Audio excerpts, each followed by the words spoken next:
बसत नाहीये की महेश अण्णा आपल्यामध्ये नाही आहेत.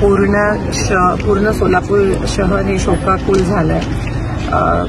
काही दिवसापूर्वीच आम्ही भेटलेलो आणि अलीकडे ते खूप अध्यात्माकडे वळलेले आणि मला असं वाटतं गंगा प्राशन केली आणि त्यांचा मृत्यू झाला. ह्याला पण नशीब लागतं, पण आम्हा सगळ्यांना त्यांची उणीव नक्कीच जाणवेल.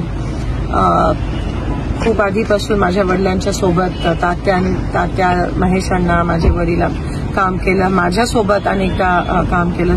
सोलापूरचे महापौर म्हणून काम, राजकारणात सगळ्यांसोबत एक चांगलं हसतमुख असं असणारं त्यांचं व्यक्तिमत्व. कधी कोणाला अशी वैयक्तिक टीका केलेली मी अजूनपर्यंत महेश अण्णांना ऐकलं नाही. एवढे म्हणजे विरोधात पण जेव्हा राजकारणासाठी पण प्रत्येक लग्नात प्रत्येक काही चांगलं कार्य असेल आवर्जून आम्हाला सामील केलं. आम्हाला सगळ्यांना म्हणजे माझ्या वडिलांसाठी मुलासारखंच होतं, कारण का तात्या एवढे जवळचे होते.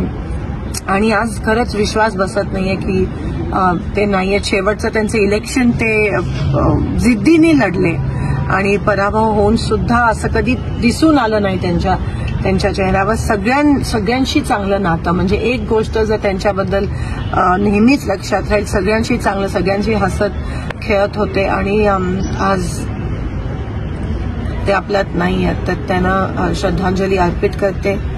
त्यांची पत्नी, त्यांच्या मुली, त्यांची मुलं, त्यांच्यासोबत आम्ही नेहमीच आहोत आणि त्यांना त्यांच्या आत्मेत शांती मिळो अशी मी ईश्वर चरणी प्रार्थना करते. पण जी पोकळी त्यांच्यामुळे निर्माण झाली आहे सोलापूरच्या राजकारणात, ती कधी कोणी भरू